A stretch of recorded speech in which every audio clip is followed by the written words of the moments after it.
যোৱা 2021 চনৰ ছেপ্টেম্বৰ মাহতে অসম চৰকাৰে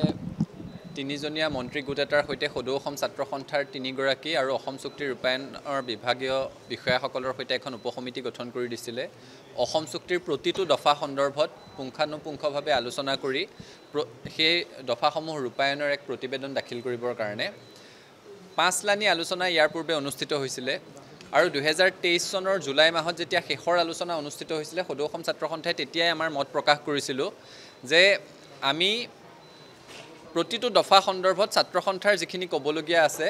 সেইখিনি আমি লিখিতভাৱে দাখিল কৰিম আৰু তাৰ আধাৰতে প্ৰতিবেদনখন প্ৰস্তুত কৰিবৰ কাৰণে বিগত সভাত সিদ্ধান্ত হৈছিলে। আজি এই সভাখনত অসম চুক্তি ৰূপায়ণ বিভাগৰ মন্ত্ৰী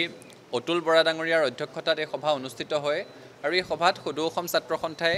অসম চুক্তিৰ প্ৰতিটো দফা সন্দৰ্ভত নিজৰ বক্তব্য লিখিতভাৱে আমি প্ৰকাশ কৰিছোঁ যে কোনটো দফা কি ধৰণেৰে আমি ৰূপায়ণ হোৱাটো বিচাৰোঁ।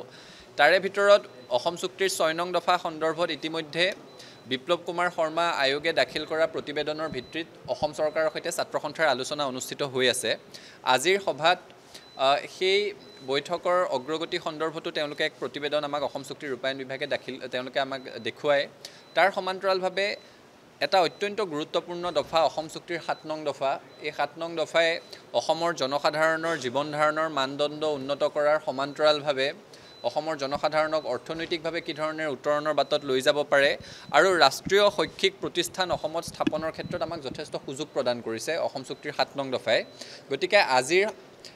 এই প্ৰতিবেদন যি ছাত্ৰ সন্থাই আমি দাখিল কৰিছোঁ আমাৰ প্ৰস্তাৱনা, তাত আমি অসম চুক্তিৰ 7 নং দফা সন্দৰ্ভত আমি কি বিচাৰোঁ সেই সন্দৰ্ভত বিস্তৃতভাৱে আমি তথ্য দাখিল কৰিছোঁ। কেইবাখনো ৰাষ্ট্ৰীয় পৰ্যায়ৰ শিক্ষানুষ্ঠানৰ কাৰণে ছাত্ৰ সন্থাই দাবী উত্থাপন কৰিছোঁ আৰু আমি একে সময়তে এই প্ৰস্তাৱো দাখিল কৰিছোঁ যে যি ধৰণেৰে অসম চুক্তিৰ 6 নং দফা ৰূপায়ণ কৰিবৰ কাৰণে বিপ্লৱ কুমাৰ শৰ্মাদেৱৰ অধ্যক্ষতাত এখন উচ্চস্তৰীয় সমিতি গঠন কৰা হ'ল আৰু সেই সমিতিয়ে দাখিল কৰা প্ৰতিবেদনখনকে আধাৰ হিচাপে লৈ দফাটো ৰূপায়ণ কৰিবলৈ আগবাঢ়িছে। ছাত্ৰ সন্থাই প্ৰস্তাৱ আগবঢ়াইছোঁ যিহেতু 7 নং দফাটো অত্যন্ত এটা গুৰুত্বপূৰ্ণ দফা। 7 নং দফাৰ জৰিয়তে জীৱন ধাৰণৰ মানদণ্ড উন্নত কৰাৰ লগতে অৰ্থনৈতিক সকাহৰ কথা আছে, ৰাষ্ট্ৰীয় শিক্ষানুষ্ঠান স্থাপনৰ কথা আছে। গতিকে বিশিষ্ট শিক্ষাবিদ আৰু অৰ্থনীতিবিদক লৈ 7 নং দফা ৰূপায়ণৰ বাবেও এখন উচ্চস্তৰীয় সমিতি গঠন কৰিব লাগে বুলি আমি পৰামৰ্শ আগবঢ়াইছোঁ, যি পৰামৰ্শ তেওঁলোকে ইতিবাচকভাৱে বিবেচনা কৰি পৰৱৰ্তী পৰ্যায়ত দাখিল কৰিম বুলি আমাক জনাইছে। NRCৰ বিষয়টোৰ সন্দৰ্ভত আজি ইয়াত কথা বতৰা হৈছে। যিহেতু শেষৰ সভাখনত এটা সিদ্ধান্ত হৈছিলে যে NRC উন্নীতকৰণৰ ক্ষেত্ৰত ৰি-এক্সামিনেশ্যনৰ কাৰণে অসম চৰকাৰে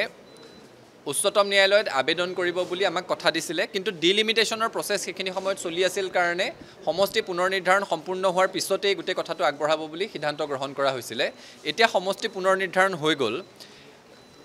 নাগৰিকত্ব আইনৰ 6 ক দফা বাহাল ৰখাৰ উচ্চতম ন্যায়ালয়ৰ ৰায়দানত NRCৰ গোচৰটো সমাপ্ত হোৱা বুলি ঘোষণা কৰিছে।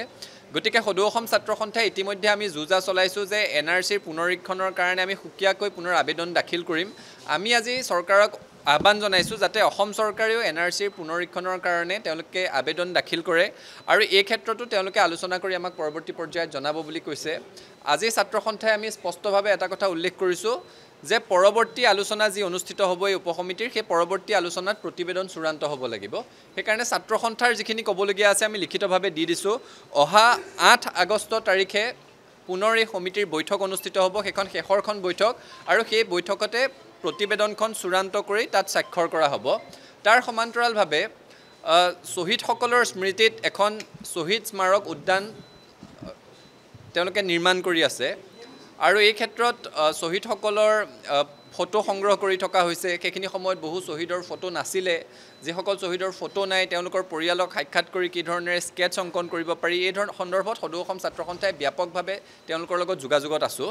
গতিকে এই শ্বহীদ উদ্যান নিৰ্মাণৰ গোটেই প্ৰক্ৰিয়াটো কি ধৰণেৰে আগবাঢ়ি আছে সেই সন্দৰ্ভত এক বুজ ল'বৰ কাৰণে অহা 8 জুলাই তাৰিখে অসম চুক্তি ৰূপায়ণ বিভাগৰ সৈতে সদৌ অসম ছাত্ৰ সন্থাই একেলগে শ্বহীদ স্মাৰক উদ্যান পৰিদৰ্শনৰ কাৰণে যাব। সেই সন্দৰ্ভতো সিদ্ধান্ত গ্ৰহণ কৰা হৈছে আৰু 15 আগষ্টৰ ভিতৰত এখন যি ন্যাস সমিতি গঠন কৰা হৈছিলে শ্বহীদ পৰিয়াল আৰু নিৰ্যাতিতসকলক সাহায্য প্ৰদানৰ কাৰণে, সেই ন্যাস সমিতিত ইতিমধ্যে 10 কোটি টকাৰ আবণ্টন কৰা হৈছে। সেই 10 কোটি টকাৰ যি সুত লাভ কৰা হ'ব সেই সুতৰ জৰিয়তে প্ৰতি বছৰে শ্বহীদ পৰিয়ালৰ সদস্যসকলক, নিৰ্যাতিতসকলৰ সদস্যসকলক সাহায্য প্ৰদানৰ কাৰণে এক বিশেষ চিন্তন আগবঢ়োৱা হৈছিলে। অহা 15 আগষ্টৰ ভিতৰতেই ইতিমধ্যে সাহায্য বিচাৰি বহুতে আমাক যোগাযোগ কৰিয়ে থাকে গতিকে অহা 15 আগষ্টৰ ভিতৰত এই ন্যাসৰ জৰিয়তেও সাহায্য প্ৰদানৰ প্ৰক্ৰিয়াটো আৰম্ভ কৰিবলৈ সিদ্ধান্ত গ্ৰহণ কৰা হৈছে আজি থুলমূলকৈ এই সিদ্ধান্তসমূহে গ্ৰহণ কৰা হৈছে আৰু অসম চুক্তিৰ 6 নং দফা ৰূপায়ণৰ সন্দৰ্ভত মুখ্যমন্ত্ৰীৰ অধ্যক্ষতাত যি আলোচনা অনুষ্ঠিত হৈ আছে জুলাই মাহৰ প্ৰথম ভাগতে পৰৱৰ্তীলানি আলোচনা অনুষ্ঠিত কৰিবলৈ সিদ্ধান্ত গ্ৰহণ কৰা হৈছে অসম চৰকাৰে কিয় এতিয়ালৈকে ৰিভেৰিফিকেশ্যনৰ আবেদন দিয়া নাই সেই প্ৰশ্নটো মুখ্যমন্ত্ৰীয়ে উত্তৰটো দিব পাৰিব কিন্তু আমাৰ যেটো দাবী আছিলে আমাৰ দাবীটো আছিলে এনআৰচিখনৰ পুংখানুপুংখ পুনৰ পৰীক্ষা কৰিব লাগে ছাত্ৰ সন্থাৰ দাবী হেতু আছিলে সেইখিনি সময়ত চৰকাৰে কৈ আছিল যে সীমান্ত অঞ্চলত 20% কৰিব বাকি জিলাসমূহত 10% কৰিব ছাত্ৰ সন্থা সেই কথাত আমি সহমত প্ৰকাশ কৰা নাছিলো আমি সম্পূৰ্ণৰূপে এনআৰচিখনৰ পুনৰ পৰীক্ষা বিচাৰিছিলো কাৰণ প্ৰথম খচৰাত 40 লাখ মানুহৰ নাম বাদ পৰাৰ বিপৰীতে চূড়ান্ত খচৰাত কেৱল 19 লাখ মানুহৰ নাম বাদ পৰিছিল সেই কথাটোক লৈ আমি অসন্তোষ প্ৰকাশ কৰিছিলো ছাত্ৰ সন্থাই আৰু আসাম পাব্লিক ওয়াৰ্কছে এনআৰচিৰ চূড়ান্ত খচৰা প্ৰকাশ হোৱাৰ পিছতে আমি এনআৰচিখনৰ পুংখানুপুংখ পুনৰ পৰীক্ষা বিচাৰি আবেদন দাখিল কৰিছিলো কেন্দ্ৰীয় চৰকাৰ ৰাজ্য চৰকাৰে প্ৰতিবাৰে কয় যে এনআৰচিখনক লৈ তেওঁলোক সন্তুষ্ট নহয় তেওঁলোকে পুনৰ পৰীক্ষা বিচাৰিব কিন্তু তেওঁলোকে আবেদন দাখিল নকৰিলে কাৰণ এটো ৰেজিষ্টাৰ জেনেৰেল অফ ইণ্ডিয়াৰ বিষয়ে ভাৰত চৰকাৰেও আবেদন দাখিল কৰিবই লাগিব তাৰ বিকল্প নাই গতিকে আবেদন তেওঁলোকে দাখিল নকৰিলে শেহতীয়াকৈ অসম চুক্তিৰ যে ভিত্তিবৰ্ষ সম্পৰ্কীয় গোচৰ চলি আছিল নাগৰিকত্ব আইনৰ 6 ক দফা বাহাল ৰখাৰ গোচৰটোত মহামান্য উচ্চতম ন্যায়ালয়ে এই সন্দৰ্ভত বাকি গোচৰসমূহ সমাপ্ত হোৱা বুলি বা নিষ্পত্তি হোৱা বুলি ঘোষণা কৰিছে অৰ্থাৎ এনআৰচিৰ গোচৰটো তাৰে সংলগ্ন হৈ আছিল কাৰণে নিষ্পত্তি হোৱা বুলি ঘোষণা কৰিলে কিন্তু একে সময়তে আন এটা ব্যৱস্থা তাত বাহাল ৰাখিলে যে এখন হুকিয়া বেঞ্চ গঠনৰ কথা ক'লে যাতে অসম চুক্তিৰ ৰূপায়ণৰ গোটেই বিষয়টো তাত মনিটৰ কৰিব পৰা যায় তদাৰক কৰিব পৰা যায় এতিয়া পুনৰ আমি আবেদন কৰিবৰ কাৰণে অৱকাশ আছে সদৌ অসম ছাত্ৰ সন্থাই ইতিমধ্যে আমি সিদ্ধান্ত গ্ৰহণ কৰিছো যে এনআৰচি পুনৰ পৰীক্ষাৰ কাৰণে আমি আমাৰ আবেদন উচ্চতম ন্যায়ালয়ত দাখিল কৰিম আমি চৰকাৰক আজি দাবী জনাইছো আজি অসম চুক্তিৰ ৰূপায়ণ বিভাগে কৈছে যে যেহেতু বিষয়টো হোম এণ্ড পলিটিকেল ডিপাৰ্টমেণ্টৰ বিষয় তেওঁলোকে কথা বতৰা পাতি ইতিবাচকভাৱে গোটেই কথাটো বিবেচনা কৰিব আৰু ইয়াৰ পূৰ্বে আধাৰ কাৰ্ড সম্পৰ্কীয় এক আলোচনা হৈছিল সেই আলোচনাত সদৌ অসম ছাত্ৰ সন্থাৰ নেতৃত্বক অসম চৰকাৰে সেইখিনি সময়ত প্ৰতিশ্ৰুতি দিছিল যে তেওঁলোকে পুনৰ পৰীক্ষাৰ কাৰণে আবেদন কৰিব কিন্তু নকৰিলে সেই প্ৰতিশ্ৰুতি আজি আমি পুনৰ সোঁৱৰাই দিছো যে আপোনালোকে প্ৰতিশ্ৰুতি প্ৰদান কৰা আছিল